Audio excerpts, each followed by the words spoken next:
After my husband died, I paid $300 every month for his loan. But a year later, the bank called.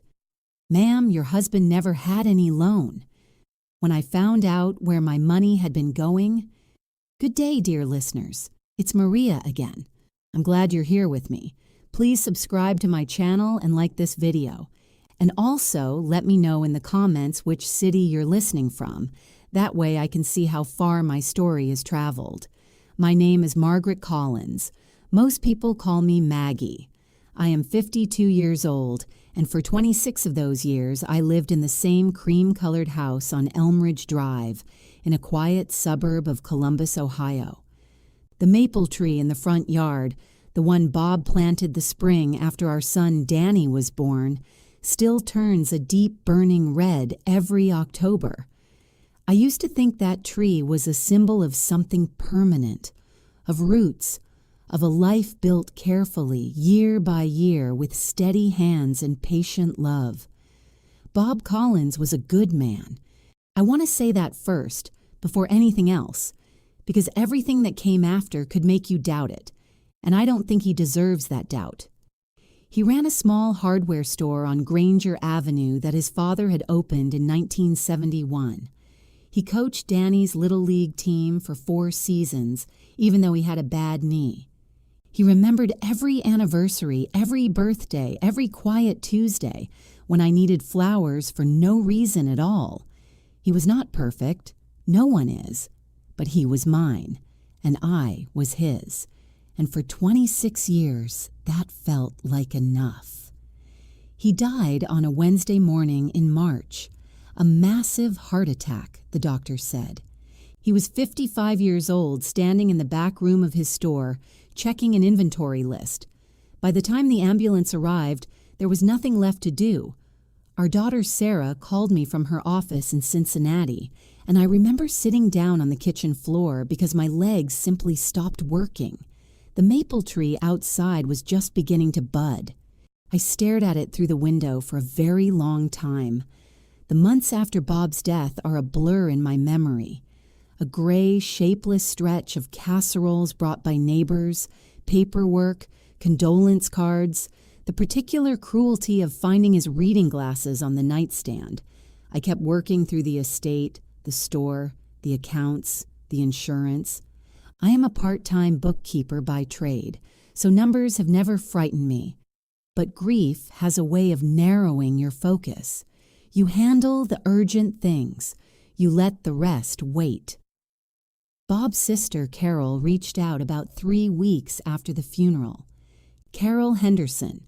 She'd kept her married name for 30 years, was 60 years old, a thin, sharp-featured woman who wore her silver hair in a severe bun and had a talent for making every conversation feel like a negotiation.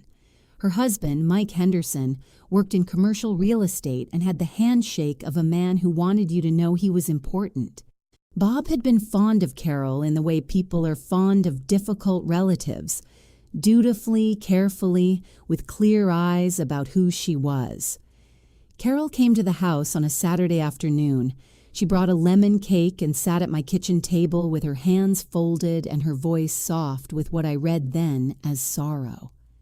"Maggie," she said, "I hate to bring this up so soon, but Bob had borrowed some money from us 3 years ago when the store had that rough patch." She slid a piece of paper across the table. "He was paying it back. $300 a month. There's only about a year left. I just thought you should know so there are no misunderstandings." I looked at the paper. It was handwritten. A simple loan agreement, $5,000, $300 monthly, signed with what looked like Bob's signature. I was sitting in the house where my husband had died 3 weeks earlier. I was not in a state to scrutinize handwriting. I said yes. Of course I said yes. Carol was Bob's sister. The document looked real, and $300 a month felt manageable. A small, concrete grief I could actually do something about. I set up a bank transfer the following Monday. For 12 months, every first of the month, $300 left my account, and landed in Carol and Mike Henderson's joint account. I noted it in my ledger and thought nothing more of it. Sometimes grief makes you passive in ways you don't notice until later. The call came on a Thursday in April, 13 months after Bob died. A pleasant woman from the bank's estate services department, her name was Paula, and she had a careful, professional voice, was calling to follow up on the closure of Bob's accounts. "Mrs. Collins," she said, "we've completed our full review of Mr. Collins's financial liabilities as part of the estate process. I just want to confirm, as far as our records show, your husband carried no outstanding personal loans at the time of his death. No third-party lending agreements. His accounts were clean." I held the phone against my ear for a moment without speaking. "No loans?" I repeated. "That's correct, ma'am. Is there something specific you were looking for? I'm happy to help clarify." I told her no. I thanked her. I set the phone down on the kitchen counter very gently, the way you set something down when your hands have started shaking and you don't want to drop it. Then I sat down at the kitchen table, the same table where Carol had handed me that piece of paper 13 months ago, and I stared at the grain of the wood for a long time. $300 every month for 13 months. Where had my money been going? I did not sleep that night. I lay in the dark with the ceiling fan turning slowly overhead and the numbers running through my head in neat, merciless columns, the way numbers always do when you've spent 20 years working as a bookkeeper. $300 times 13 months. $3,900.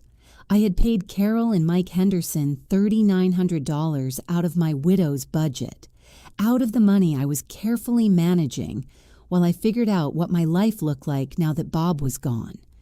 $3,900. I got up at 4 in the morning and went to my home office, a small room off the hallway that used to be Danny's bedroom before he moved to Portland. I turned on the desk lamp and sat down in front of the filing cabinet. I am a methodical person. Bob used to tease me about it. The labeled folders, the color-coded tabs, the way I kept every receipt for anything over $20. That methodical nature had felt like a small thing for most of my life. That night, it felt like armor. I pulled out every file related to Bob's finances, the store accounts, the personal checking, the savings, the insurance documents, everything I had gathered during the estate process. I looked for any record that Bob had borrowed $5,000 from Carol and Mike Henderson 3 years ago. A wire transfer, a check, a deposit into his personal account or the store account that coincided with that amount. I went back 4 years to be thorough. There was nothing. Not a single transaction that suggested $5,000 had come from Carol and Mike at any point in the last decade. I cross-referenced with Bob's store accounts. He had, in fact, experienced a rough quarter in late 2021, but he had covered the gap with a small business line of credit from the bank, which I found documented clearly in the files. He had paid that line of credit off himself on schedule by the following spring. He had not borrowed money from his sister. I sat back in the chair. The desk lamp cast a yellow circle of light over the papers, and the room beyond was dark and very quiet. Outside, a dog was barking somewhere down the street. I thought about Carol at my kitchen table with her lemon cake and her soft voice and her folded hands. I thought about how carefully I had been grieving, how open I had been, how completely unguarded, and I felt something shift inside me, not dramatically, not like a crack or an explosion, but slowly like a foundation settling. The fear came first. I want to be honest about that. It sat in my chest like a stone, the fear of being wrong, of accusing family, of making a terrible mistake and destroying what was left of my connection to Bob's side of the family. Carol was Bob's sister. What if I had missed something? What if there was an account I hadn't found? But I am a bookkeeper. I do not miss accounts. The second thing I felt, underneath the fear, was anger. A quiet, focused anger that I recognized as more useful than the fear. Bob had died and left me in this house with this maple tree and these careful files and 30 years of a life we had built together. And someone, family, had looked at my grief and seen an opportunity. Was I going to let that stand? I spent the rest of the morning making a list, not an emotional list, a practical one. 3 columns. What I knew, what I needed to verify, what I needed to do. What I knew. The bank had confirmed no outstanding loans. My own records showed no incoming transfer from Carol and Mike. I had paid $3,900 over 13 months. I had a handwritten document that Carol had presented as a loan agreement. What I needed to verify, the authenticity of that document. Whether Bob's signature on it matched his actual signature. Whether Carol and Mike had any documentation of the original transfer, a canceled check, a wire confirmation, anything. What I needed to do, consult someone with legal knowledge before I said a single word to Carol or Mike. I understood instinctively that the moment I confronted them directly, they would have time to prepare. I needed to be prepared first. I also needed to look more carefully through Bob's personal papers. He had kept a home filing system separate from the store, an old green ledger book and the accordion folder of personal records that I had not yet fully sorted through.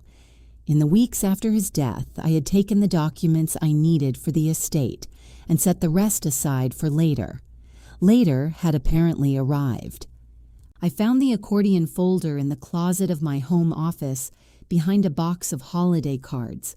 I opened it on the desk and began going through it page by page. It took me 40 minutes to find what I was looking for. In a pocket near the back, folded in thirds, was a sheet of Bob's personal stationery. His handwriting. I knew his handwriting the way I knew his voice, the way I knew the sound of his footsteps on the stairs. It was a personal note, not a formal document, dated April of 2020. It read, "Lent Carol and Mike $8,000 for the basement flood repairs. Mike said they'd pay it back when the insurance settled. Still waiting." Below that, in smaller writing, undated but clearly added later, "Going on 2 years. They haven't mentioned it. I don't know how to bring it up." I held that piece of paper in both hands and read it 3 times. Bob had lent Carol and Mike $8,000. They had never paid him back. And after he died, they had fabricated a loan agreement claiming the opposite, that he had owed them and had been collecting $300 a month from his widow for over a year. My hands were completely steady. The anger had stopped being quiet. I had my plan.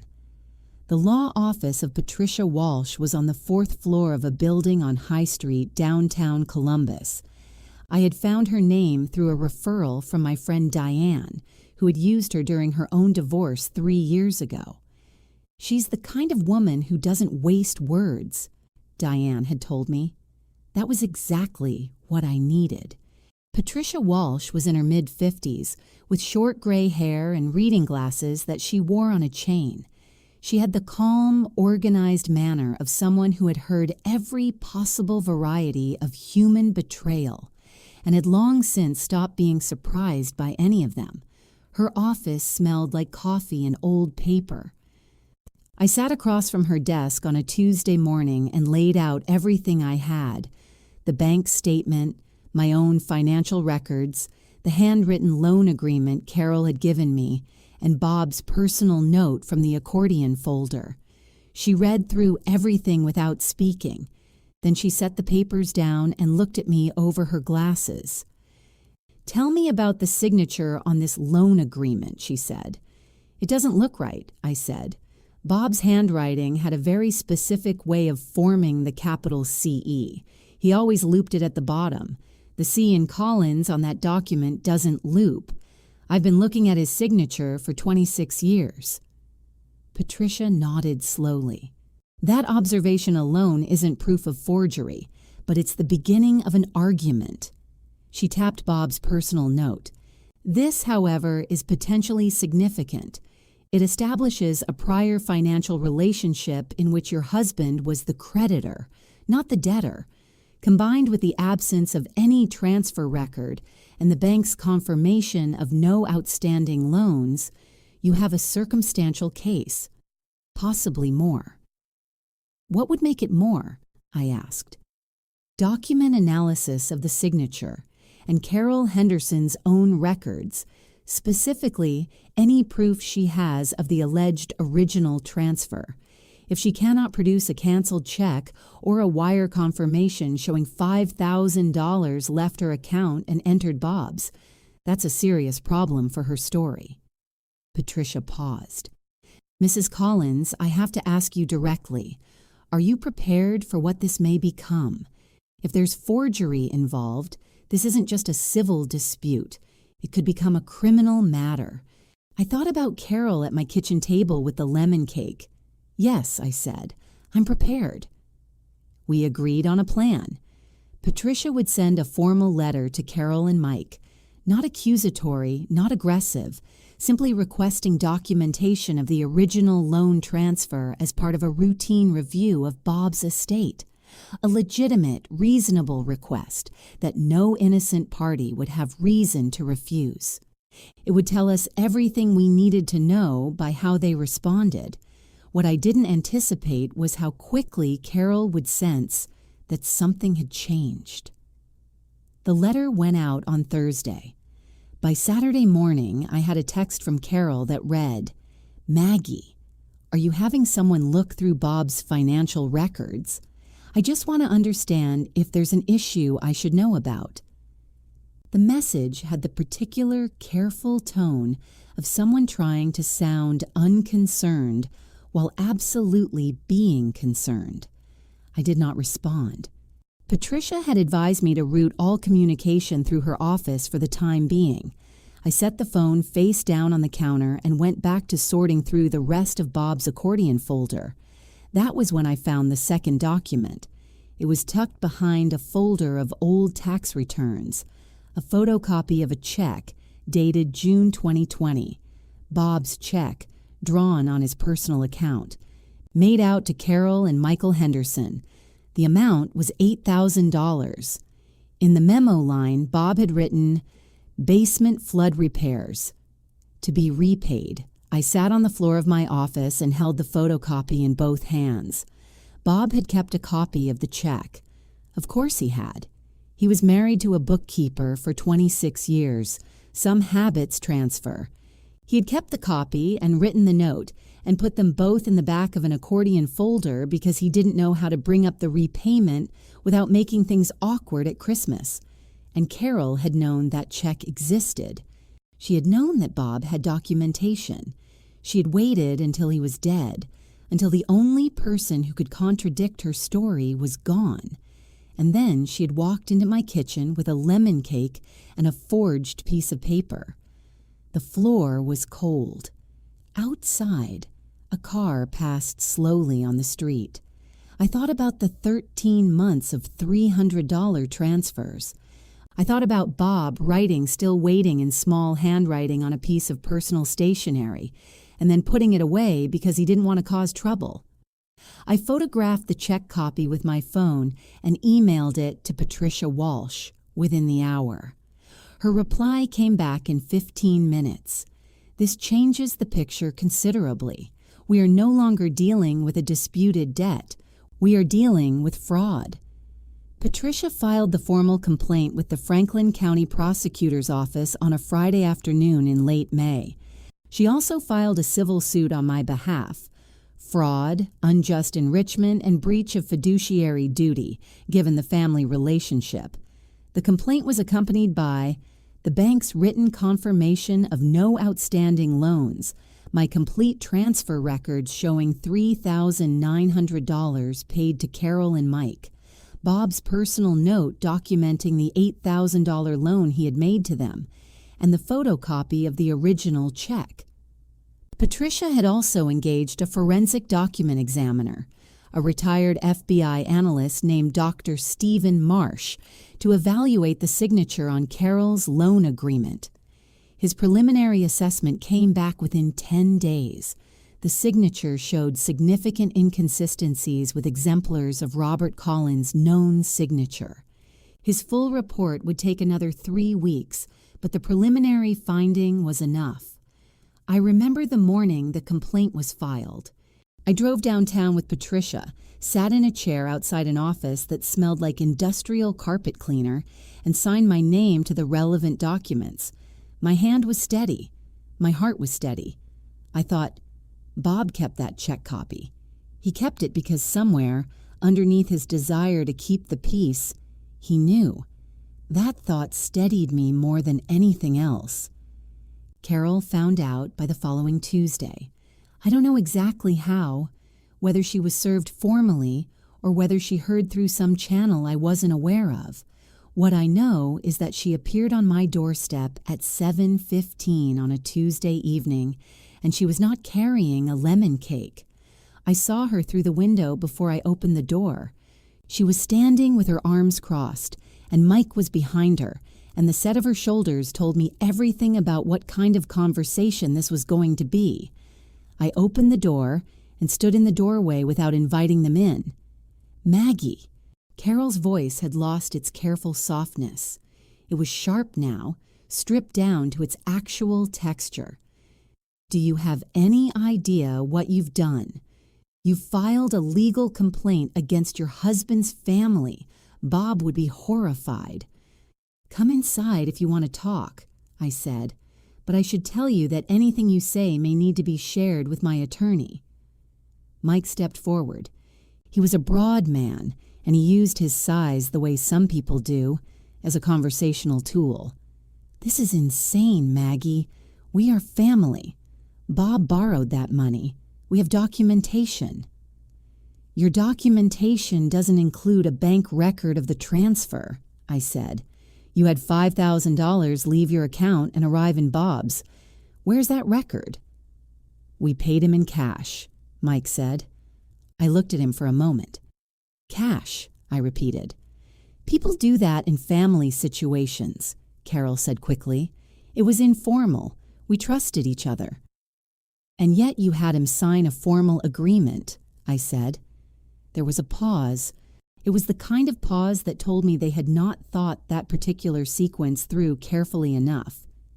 This is going to get ugly, Mike said, and his voice had dropped into a register that was meant to sound like a warning. You want to drag Bob's name through a legal proceeding? You want his kids reading about this in court documents?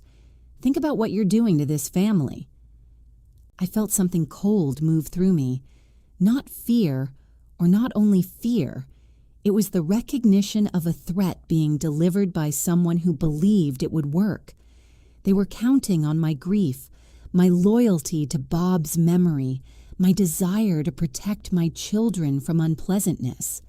They had counted on all of that for 13 months, and it had worked perfectly. I think you should speak with an attorney, I said. I don't have anything else to say to you tonight. I closed the door. I locked it. Then I stood in my front hallway for about 30 seconds, with my back against the door and my eyes closed. Through the door, I could hear Mike saying something, low, tight words that I couldn't make out, and then the sound of their car starting. I called Patricia Walsh and told her about the visit. She noted it, told me not to engage with them further, and reminded me that any contact they initiated could itself become relevant to the case. After I hung up, I did something I hadn't done in months. I called my daughter Sarah and told her what was happening, all of it. She was quiet for a long time, and then she said, "Mom, why didn't you tell me sooner?" And there was something in her voice that broke open a space I had been keeping sealed for over a year. I needed to be sure first, I said. Are you sure now? Yes, I said. I'm completely sure. The following weekend, I drove to Sarah's apartment in Cincinnati and spent 3 days there. We cooked together and watched old movies and walked along the river in the evenings. I didn't think about Carol and Mike for most of that time. I thought about Bob, the good version, the real version, and about the maple tree, and about the patient work of putting a life back together. I needed those 3 days. What was coming required everything I had. 2 weeks after the doorstep confrontation, Carol called me. Not from her own number, from a number I didn't recognize, which I only answered because it had a Columbus area code and I was half expecting a call from Patricia's office. Maggie. Her voice was different again, softer. The negotiating voice. The lemon cake voice. I know things have gotten complicated. I've been thinking about it, and I think we started this conversation on the wrong foot. Mike and I, we miss Bob too. This has all been so painful. I was standing in my kitchen. Through the window, I could see the maple tree, small new leaves catching the afternoon light. I let the silence sit for a moment before I spoke. Carol, I said, I'm not able to discuss the matter with you directly. You're welcome to contact Patricia Walsh. Patricia Walsh is a lawyer, Maggie. This is family. A pause. Look, what if we just returned what you paid? The $3,900. We return it, you drop the suit, and we move on. For Bob's sake. For Bob's sake. I noticed something in that moment. The offer itself, returning the $3,900, confirmed that they knew the money was mine. No one offers to return a legitimate debt repayment. You don't give back money that was owed to you. The offer was an implicit admission, and Carol, in her urgency to make the problem disappear, had not thought that through. I appreciate you reaching out, I said. Please contact Patricia Walsh. I ended the call. I stood in my kitchen for a moment, and I felt I want to describe this accurately, a kind of cold clarity, not triumph, not even relief, just the very clean feeling of knowing exactly where you stand and choosing not to move. I called Diane. Diane Foster had been my best friend since our daughters were in kindergarten together. She was a small, practical woman who worked as a hospital administrator and had seen enough human behavior in that job to be permanently unsurprised by most things. I told her about Carol's call. I told her about the offer. She offered to return the money, Diane said. Yes. And you said no. I said, talk to my lawyer. There was a brief pause. Good, Diane said. Because this isn't about the $3,900 anymore, is it? No, I said. It's about the $8,000 Bob lent them that they never paid back. It's about the forged signature. It's about 13 months of looking at my bank account and feeling like I was doing the right thing while they were laughing. Right, Diane said. So what do you need? That was Diane's gift. She never asked how you were feeling when what she meant was, what do you need? She skipped the soft layer and went straight to the useful thing. What I needed, it turned out, was someone to have coffee with me 3 times a week and talk about something else entirely. What I needed was to walk with her in the evenings along the park path near her house and let my nervous system believe that the world was still ordinarily itself. What I needed was to not be alone in the waiting. Because waiting, it turns out, is the hardest part of any fight. The action feels purposeful. The waiting feels like standing in an open field. Diane gave me all of that. She came to my house and we made soup, and she told me about the ridiculous politics of the hospital's new electronic record system. She did not treat me as fragile. She treated me as a woman who was doing a difficult thing carefully and would come out the other side of it intact. That treatment, offered consistently and without drama, was worth more than I can explain. Dr. Marsh's full forensic report arrived at Patricia's office during that period. The conclusion was unambiguous. The signature on Carol's loan agreement was not consistent with Robert Collins' authenticated signature in any of the 15 comparison documents examined. The report used the phrase, "highly probable forgery." Patricia forwarded it to me with a single line, "We have what we need." Carol and Mike had gone quiet after the phone call. They were regrouping, Patricia said, consulting their own counsel, presumably, understanding that the offer hadn't worked, deciding what to do next. I gave myself permission to feel the fear when it came. And it did come, usually at night, usually in the form of lying awake running scenarios. What if their attorney found some angle I hadn't thought of? What if it came down to a he said she said with no clear resolution? What if the trial was long and expensive and exhausting, and at the end of it, the damage to my family was worse than what I'd already suffered? Then I would turn on the lamp and open my notepad and look at the list of what I had. The bank statement, the transfer records, Bob's note, the check copy, the forensic report, and I would think, you have more than you need. Hold the line. I held the line. They came in June, on a Sunday afternoon. I saw Mike's silver SUV pull into the driveway from the upstairs window where I was sorting through a box of Bob's old books. I had time to take a breath before I went downstairs. I opened the door before they could knock. Carol was dressed carefully, a pale blue blouse, pearl earrings, the kind of outfit she wore to things she wanted to control. Mike stood slightly behind her with his hands in his pockets, which for him was the equivalent of projecting warmth. "We're not here to fight," Carol said immediately. "We just want to talk, as family." I stepped back and let them into the living room. I did not offer coffee. We sat down, Carol and Mike on the sofa, me in the armchair across from them with my back straight and my hands in my lap. The room was quiet. Outside, a lawnmower was running somewhere down the block.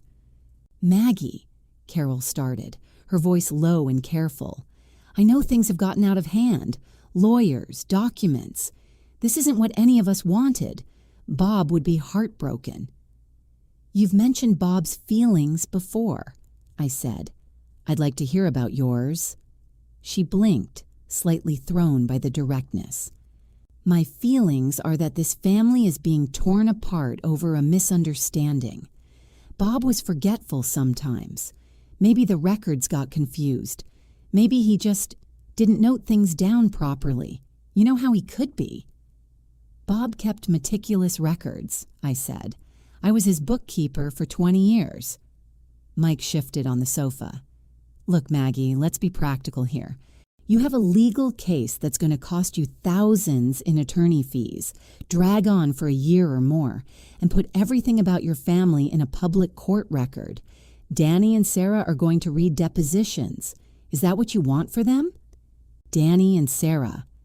There it was, the real instrument of pressure. They had held it back for this visit, saved it for the moment they thought I might be softening. "What do you want?" I asked. Carol leaned forward. "We want to resolve this quietly. We'll return the payments, the full $3,900. We'll call it even, walk away, and none of this goes any further. Maggie, think about your children. Think about the holidays. Think about what Bob built." I looked at her for a moment, at the pearl earrings and the pale blue blouse, at Mike with his practiced, reasonable expression. I thought about Bob's note. Going on 2 years. They haven't mentioned it. I don't know how to bring it up. "Carol," I said, "Bob lent you $8,000 in 2020. I have the check copy. You never paid him back. Then you forged his signature on a loan agreement and collected $3,900 from me while I was grieving. A forensic examiner has confirmed the signature is not Bob's." The room went very still. "That's an extraordinary accusation," Mike said, but his voice had changed register. "I'm not making an accusation," I said. "I'm describing what the documents show, The complaint is already filed. The forensic report is already in the prosecutor's hands. This conversation isn't going to change that." Carol's composure slipped. It was subtle. A tightening around the eyes, a shift in the set of her mouth. But I had been watching her face for 26 years, across holiday tables, and I saw it clearly. "You're making a terrible mistake," she said. Her voice had gone cold and thin. "You think you have everything figured out. You think you have all your little papers and your little reports and you know the whole story. You don't know anything." "Then tell me what I'm missing," I said.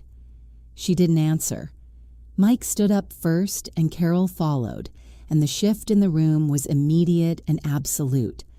The performance of reasonableness abandoned, the mask dropped, and what was left was simply two people who had made a calculated bet on a grieving woman's compliance and had discovered, too late, that the bet was wrong. "This will not end the way you think it will," Mike said from the doorway. I didn't stand up. I stayed in my armchair with my hands in my lap, and I looked at him steadily, and I said nothing. They left. The SUV backed out of the driveway.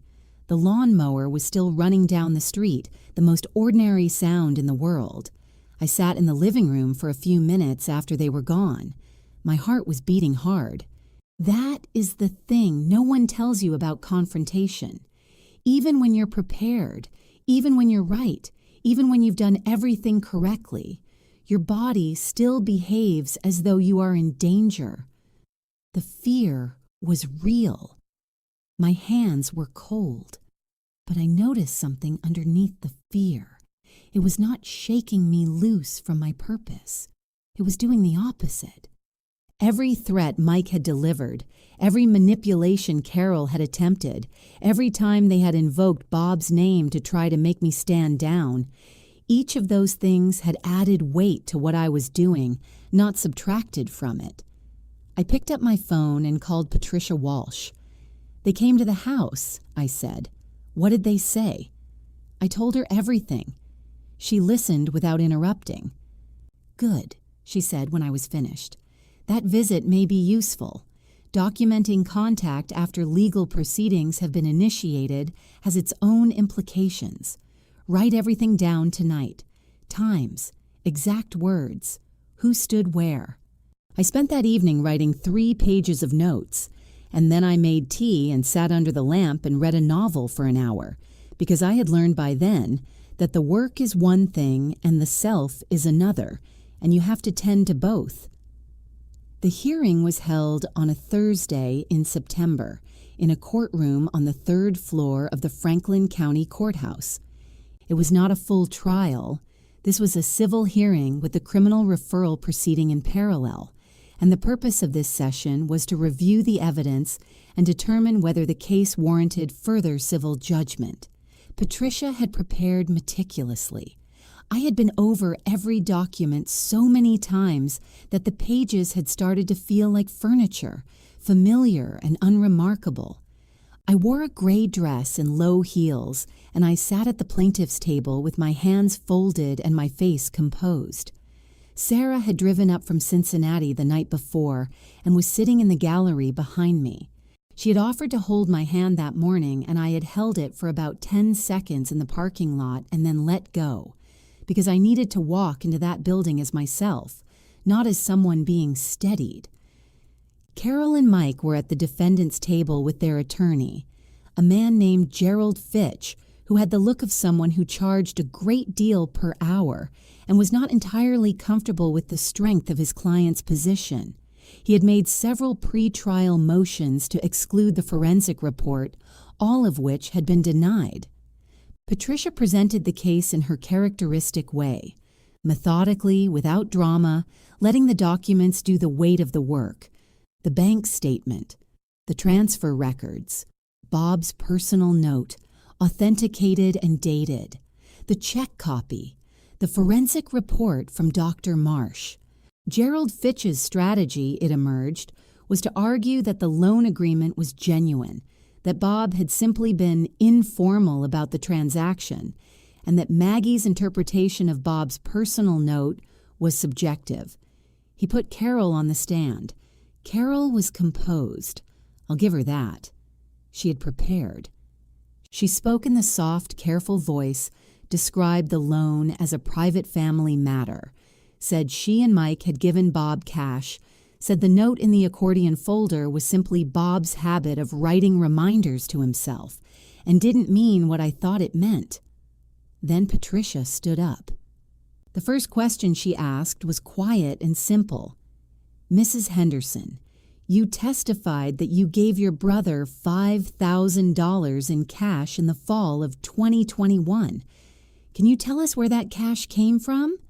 Carol said it came from their savings. "Your personal savings account?" "Yes." Patricia introduced a bank statement. Carol and Mike Henderson's joint savings account, October 2021. The balance at the start of that month was approximately $11,000. The balance at the end was approximately $11,000. No cash withdrawal of $5,000. No withdrawal of any kind over $500. Carol said they had kept some cash at home. Patricia introduced the next document, a financial statement Carol and Mike had submitted to a mortgage refinancing application in August 2021, in which they had disclosed all liquid assets. There was no mention of cash holdings. There was, in fact, a note on the application indicating they were drawing down savings due to a basement flood repair bill. The basement flood. The same basement flood Bob had paid for. I watched Carol's face across the courtroom as Patricia laid out the sequence. It was like watching a person in a glass room realize that the glass was transparent. The composure didn't shatter. Carol was not a person who shattered easily, but it contracted. It pulled inward. The space between her eyes tightened. Gerald Fitch objected several times. The judge, a compact, efficient woman named Judge Abernathy, overruled each objection with a single word. Then Patricia put Dr. Marsh on the stand. He was 63 years old with the relaxed authority of someone who had testified in federal court many times and was not impressed by the theater of smaller proceedings.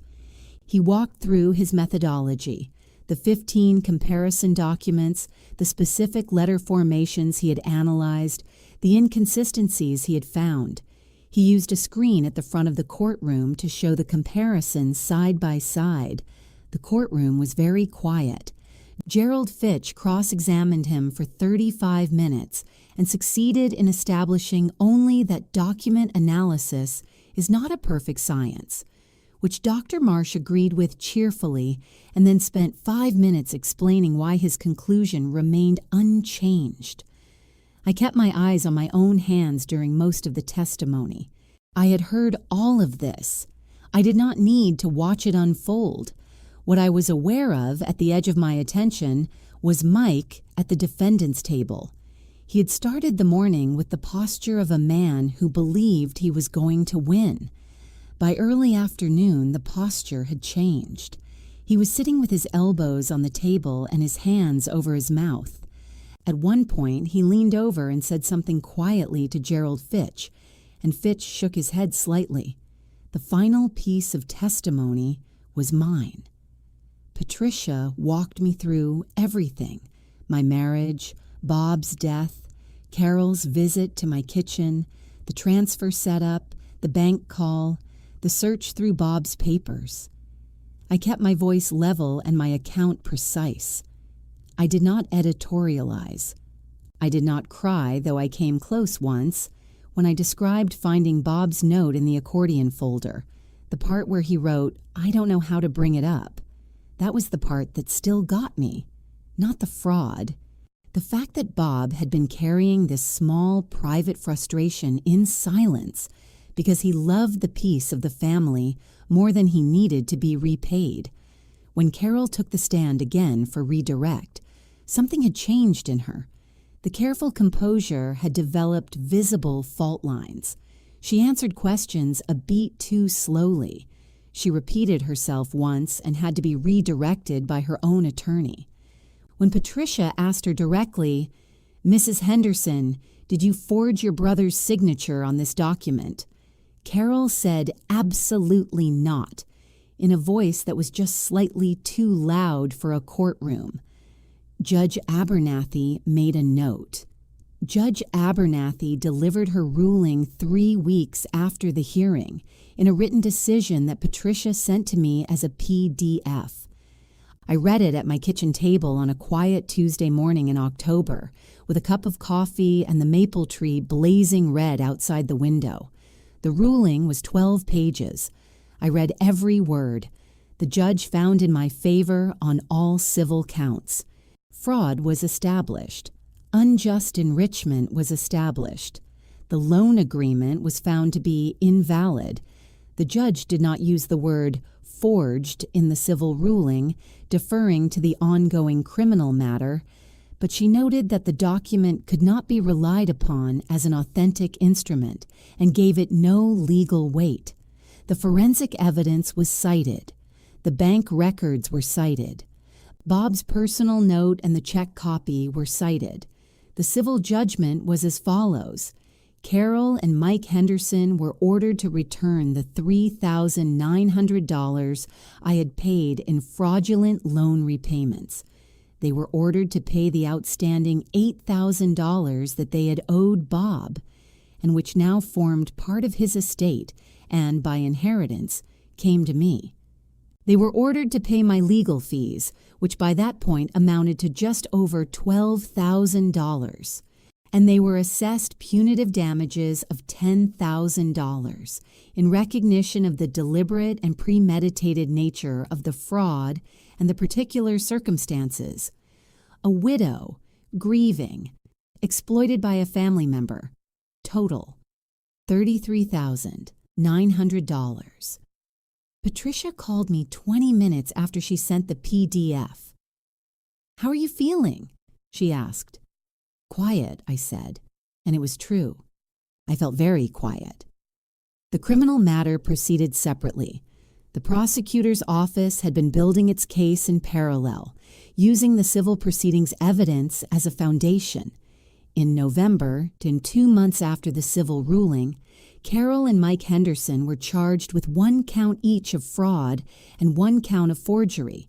Given their age and absence of prior criminal record, the criminal process moved toward a negotiated resolution. They pleaded guilty to a single count of fraud, avoiding trial. The penalties included a criminal record, probation, community service, and a requirement to complete the full civil judgment payment. What the plea agreement could not give me, and what I had not expected to want, was a public acknowledgement. But in the courtroom where the plea was entered, Carol had to state, for the record, that she had deceived her sister-in-law. She had to say that the loan agreement was not genuine. She had to say she had received money she was not entitled to.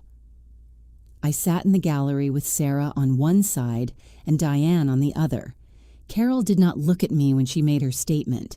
She stared at a spot on the wall slightly above the judge's head, and she said the words in a flat, diminished voice, and the court recorder typed them into the official record. It was not a dramatic moment. There was no crack of thunder, no cinematic collapse. It was a small, formal, institutional act, but it was real, and it was permanent, and no one could take it back.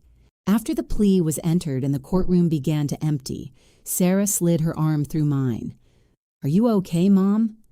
"Yes," I said, and I meant it.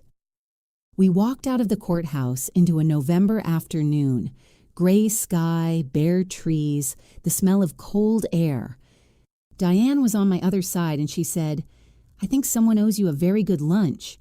And somehow that ordinary sentence, its absolute normalcy, its small domestic kindness, was exactly right. We went to a restaurant downtown that had booths and good soup. We sat for 2 hours. We talked about Sarah's new apartment and Diane's hospital's new electronic record system, which was apparently still terrible, and a novel I had just finished that I wanted to recommend to both of them. We talked about Bob, too, the good version, the real version, the man who planted the maple tree and coached Little League and remembered every Tuesday when I needed flowers for no reason. We did not talk about Carol and Mike Henderson. There was nothing left to say about them. The first payment arrived from their attorney in December, sober, a partial disbursement per the payment schedule their counsel had arranged. I deposited it without ceremony. I noted it in my ledger, in my careful, methodical handwriting, in a column I had labeled Resolved. That column was, by then, one of my favorite things. Spring came back to Elmridge Drive, and with it the maple tree. The same patient, reliable maple tree, burning green this time instead of red, pushing out leaves with the indifferent confidence of something that has survived many winters. I stood on the front porch with my coffee one morning in April and watched a robin work at the grass near the roots, and I thought about how much had changed and how much had stayed exactly the same. The house felt mine now in a different, more intentional way. I had repainted the kitchen a pale sage green over the winter. I had bought a new reading chair for the office, the right size, the right lamp, calibrated to what I wanted rather than what had accumulated by habit. Small changes, the kind that add up. My finances, for the first time since Bob's death, were genuinely stable. The civil judgment, fully paid out over 6 months per the court-approved schedule, had resolved the estate's outstanding debts, covered my legal fees, and left me with a meaningful cushion. I worked with a financial advisor named Loretta to plan what came next. For the first time in 30 years, I was managing my own money entirely alone, and I was good at it. I had always been good at it. I had just never had to prove it to myself before. I started working full-time again in January. A small accounting firm downtown needed a senior bookkeeper, and I was exactly that. I drove into Columbus on Tuesday and Thursday mornings and worked from home the other days. Having structure back in the week was something I had missed more than I realized. Sarah came up from Cincinnati most months. Danny flew in from Portland for 2 weeks in August, and we painted the back bedroom together and argued companionably about color and settled on a blue-gray that turned out to be exactly right. On the second evening, Danny told me he'd been worried about me for 2 years. I told him that was fair and that he didn't need to worry anymore. He looked at me, that careful, assessing look so much like Bob's, and nodded. Diane and I walked the park path on Wednesday evenings when the weather allowed and talked on the phone for an hour while we made dinner in our own kitchens on the evenings it didn't. This arrangement had emerged during the worst of the legal process and simply continued because it turned out we had both wanted exactly this for years. I thought about Bob often, but the thoughts had changed quality. Moved from the sharp, raw edge of early grief towards something more like a conversation, like he was still occupying a room in the house that I walked through every day. As for Carol and Mike Henderson, the criminal conviction carried consequences they had apparently not fully reckoned with. Mike's career in commercial real estate depends substantially on professional reputation, and the public record said something specific about his. 2 business relationships ended in the spring. A third partnership, held for 9 years, dissolved in June. Carol resigned from her part-time position at a nonprofit in January. Their house, the house with the basement that Bob had paid to repair, went on the market in February. They were downsizing, moving somewhere smaller, starting over in a diminished configuration. I did not feel triumphant when I heard any of this. What Carol and Mike had done was calculated and cruel. What happened to them afterward was the natural consequence of those choices. The justice system had done what it was designed to do. What I felt when I let myself feel it was simply relief. Relief that I had not let fear stop me, and that Bob's $8,000 had been acknowledged, made real in the public record, returned. He deserved that. On a Saturday afternoon in late May, I drove to the cemetery where Bob is buried. I brought yellow tulips from the garden and a copy of the final civil judgment, the last page, with the total amount listed and the word resolved stamped in red. I put the tulips in the holder by the stone. I folded the judgment into quarters and left it under the vase. "I found the check copy," I said out loud. "I handled it. You can stop waiting." The wind moved through the grass. Somewhere in the trees at the edge of the cemetery, a bird was working through a complicated, unhurried song. I drove home. The maple tree was full and green and entirely itself. I made dinner, called Diane, read 60 pages of a novel I was enjoying, and went to bed at a reasonable hour. That is what winning looks like, in real life. Not a parade, just a Tuesday that is genuinely okay, and the knowledge that you earned it. For a long time after Bob died, I thought grief meant accepting whatever came. I was wrong. Grief is not passivity. The people who loved you deserve to be protected. Their memory, their legacy, their truth. What Carol and Mike counted on was my exhaustion. What they didn't count on was that I had spent 26 years being careful, and careful people keep records. Here's what I learned. Kindness is not the same as compliance. Family is not immunity from accountability. And a woman who knows how to read a ledger is a very dangerous thing to lie to. What would you have done in my place? Would you have accepted the offer? Would you have stayed quiet for the sake of peace? I would love to know. Leave a comment below. I read everyone. If this story moved you, if it made you think, please share it with someone who might need to hear it. And thank you, truly, for being here and for listening all the way to the end. Maggie Collins.